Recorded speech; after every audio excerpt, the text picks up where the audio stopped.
For those of you that have never made homemade turkey soup from bones, so here's our turkey leftovers after our dinner, and I have a pot of water.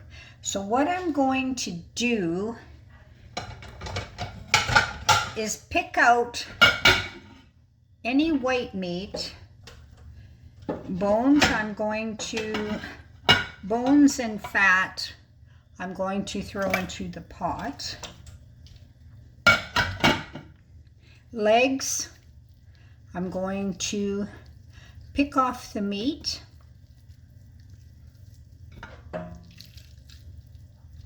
Should break off nice. This part into the pot.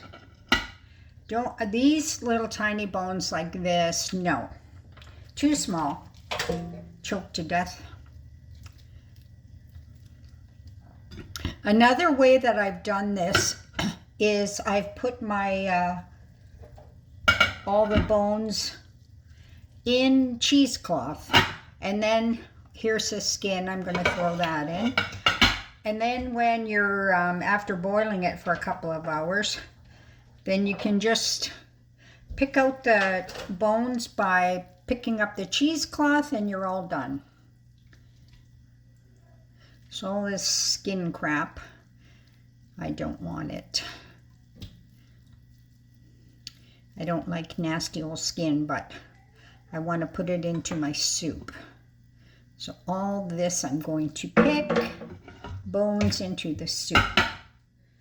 And there's one wing here that's got quite a bit of meat. So I'm going to make sandwiches, soup, and a turkey pie. Not today. Today all I'm doing is preparing the stock, and then I'm going to put it into the fridge.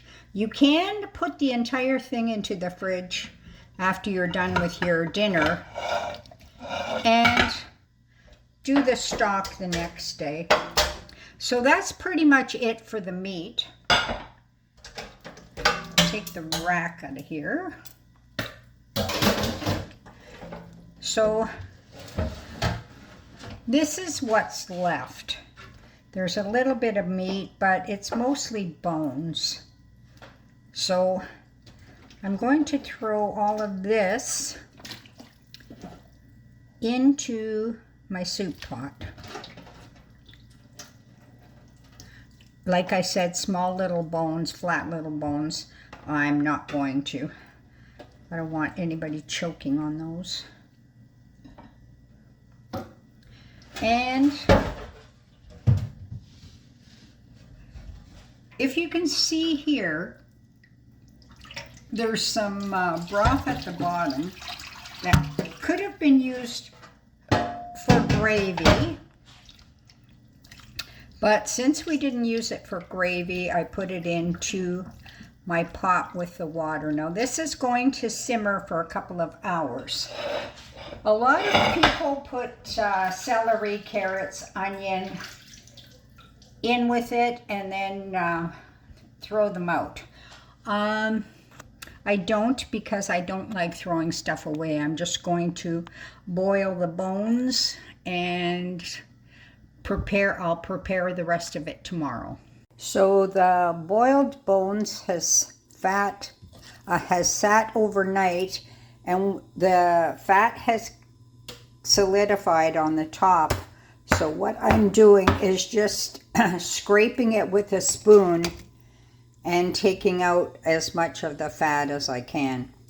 I guess it's up to you if you want to, heat it up once you sort it out with the fat, but I would prefer to take out as much as I can.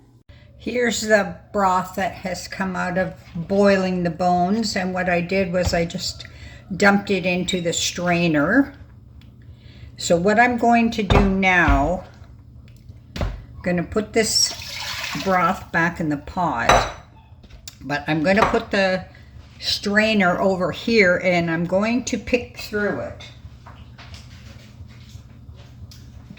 So So what I'm going to do is take out any bones, first of all, the big size bones. Any meat that is on the bones, just check to make sure there aren't any little bones in it. But take the meat off, break it up with your hands. Oh, make sure your hands are clean. If you don't wash your hands, don't invite me over. So continue to pick through it. This gel I'm putting back into the pot. Nice and flavorful. So continue to do that until you have sorted through all of your bones. Then I'll show you the next step. Now it probably took about 15 minutes to pick through. So you can see that's the meat. This is just a bit more of the drippings. Now into the pot, I am going to add probably, I'll see how it is here, with about 4 cups of water.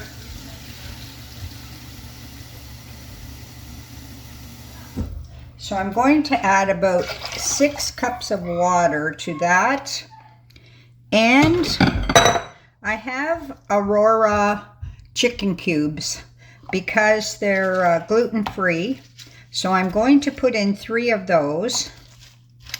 And now I'm going to put the pot on the stove on a medium heat and bring it to a boil. While the broth is boiling, I'm going to prepare the other stuff that I'm going to throw into the soup. Now, if you have leftover vegetables from your dinner, corn, peas, carrots, anything like that, I always put that stuff in. I have leftover corn. I did honey glazed carrots with pistachios, so I am not using that in my soup. So I chopped up half an onion, and I've got 2 carrots here and 2 celery. So I'm going to chop up both of those into, like with the celery, let's just chop off the ends. I always just split it like that and then chop it up. So it's small, but not like super small. So here is my celery, carrots, and onion chopped up, and I'm going to add that to the pot. And once it's boiling, I'll turn it down, let it still boil, but very lightly, probably for about half hour.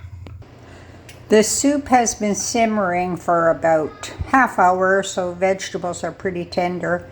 I'm going to add in leftover corn from last night's dinner, and for my soup I'm going to add in rice, probably about 3/4 of a cup. Stir that all up, bring it back to a boil, and then I'm just going to again let it simmer probably for half hour. Now this soup, you don't have to do turkey rice, you can use noodles. I've always made it this way, so that's how I make it. My family doesn't really like too much when you change stuff. So that's it for the turkey soup. Let it simmer. You can add a little more vegetables, whatever piques your fancy, or you can just do it plain like how I do. Up to you, but enjoy your soup making.